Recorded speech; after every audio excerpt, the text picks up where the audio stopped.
Live on JoyNews desk with me, Daniel Daze. Let's go back to our earlier story where 9 people have been arrested in Teshie regarding that clash between 2 factions over a chieftaincy issue.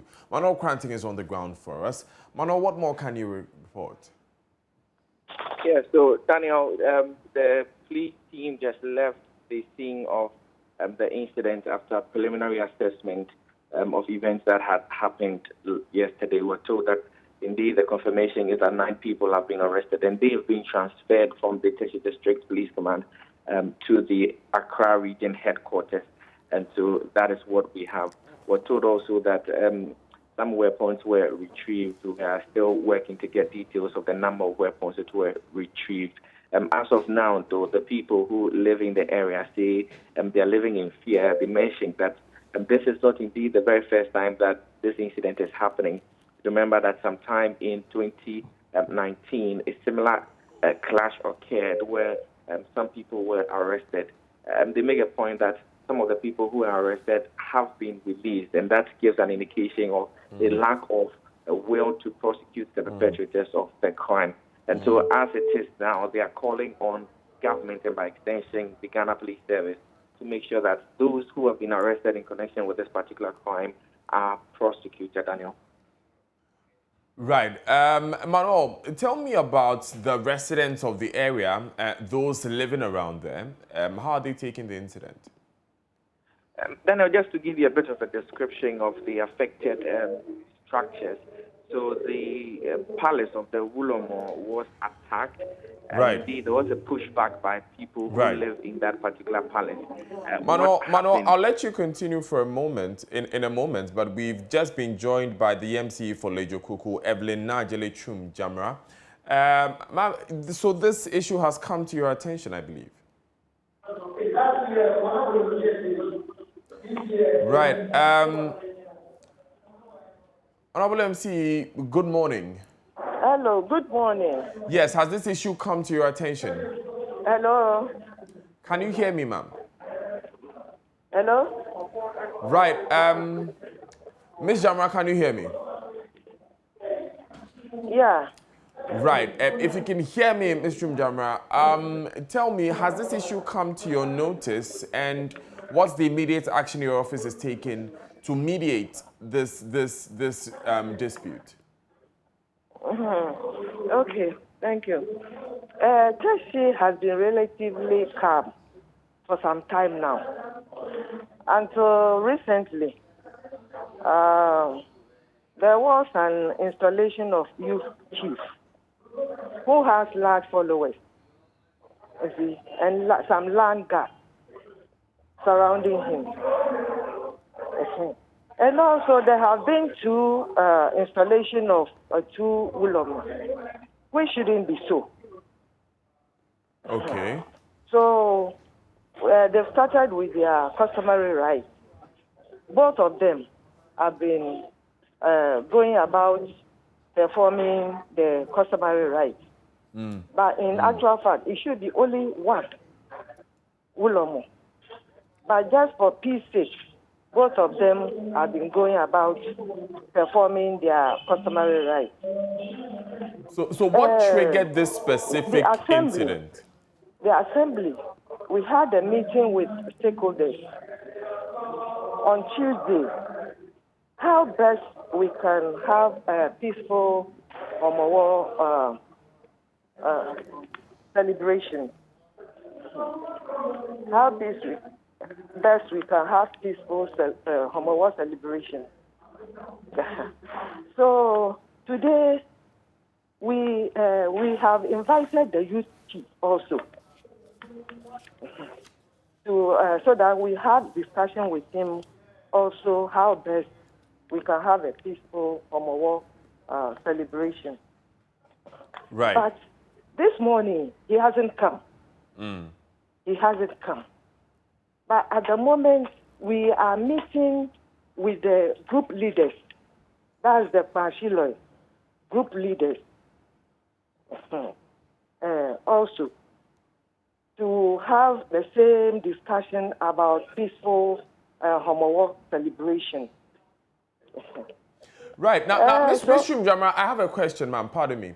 Okay. I want to know that what is the immediate cause of this particular this clash that has had 9 people arrested?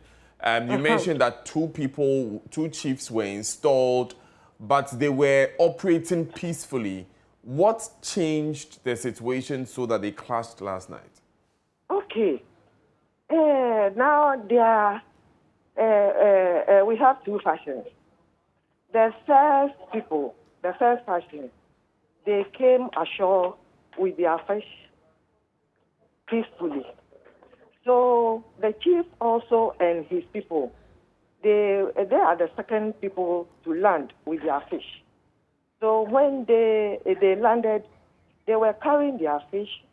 They are just singing, and then going to the palace or I don't know, Manjano. When they were attacked,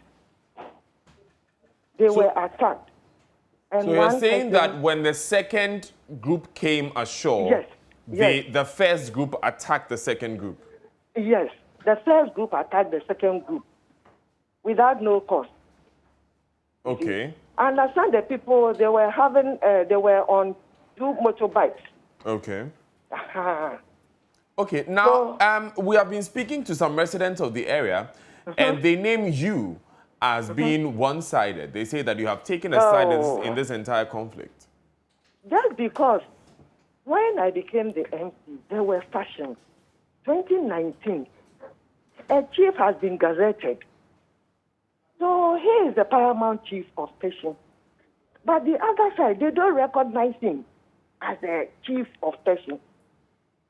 That's their problem. The information we have is that they actually challenged this in court and the legal battle is still ongoing. Is that not the case? Yes, they are at court. Yeah. You see? But so if the matter is in court, it's not been settled, has it? Pardon me? If the matter is in court, then it has not been settled, has it? Yes. No. As the gazetted chief, I'm saying that... I don't know whether they are challenging it, but they too, they want to install somebody as a chief. Ms. Shrimjama, are they in court with this issue? As the chief of Teshie. That's fine. Are they in court over this issue or they are not? Well, I can't tell. Well, the information we have is they are. Now, they are in court. Operating on that assumption, if this is in contention, and even as an MC, it's expected that you know whether or not this issue is in contention so that you can do your mediation at the back. The question being raised is that it doesn't simply end with the gazetting of a chief. If someone goes to challenge it, it's your job to mediate. Why do you create the impression that you are supporting one side to another's detriment? It's the gazetted chief. I'm not supporting one side. I'm not supporting, during the COVID, anything that passes through the assembly, maybe hand sanitizers and so on and so forth. Right. I give them some, I give everybody. I'm not. Okay. I'm not at all. Right. I just want to conclude with this point. You said that... to find out, to confirm about the gazetted chief. And they told us that he is the gazetted chief and he is the paramount chief of Teshie. You see? Okay. So during some time ago, when we are going to have occasion, we have to send drinks to both sides. But since we have the gazetted chief, I can't. Then if I deal with both of them, then that means there's still the faction exists. Right. So now that this has happened, Ms. Shrimjama, now that this has happened, what's next? You said that you have invited the factions and you are having conversations with them. What is that looking? What is coming out of those conversations? And what's next for your office? Yeah. At the moment, we are just having discussion with them how to celebrate the Homo War peacefully. That is the aim of the assembly. Okay. We are there with the security to advise them how to comport themselves and how to, yes, that's our aim of Evelyn, inviting them. Evelyn Najele Chumjamra, thank you very much for joining us here on News Desk. You're live on the Joy News channel here on Multi TV. We are live on DSTV and also on GoTV. Let me quickly wrap up with Manuel. Manuel, you were telling us about the atmosphere there a day after the clashes. Yes, so I was just giving you a description of the atmosphere, and as you heard the MC say, the immediate cause of this has been the Homo War celebrations and the preparations for it. For some of the residents who I've spoken to, they are calling for a ban of the Homo War celebrations altogether, because for them, it is their festivities and it's accompanying events that get the people hyped up to do the things that we've seen from yesterday up until today. And so beyond they living in fear, they want government and by extension the police to first of all prosecute the people who are arrested and make sure that there's a ban on the Homo celebration to avert any reprisal and so on. Thank you. Thank you very much, Manuel Kranting, for bringing us those details.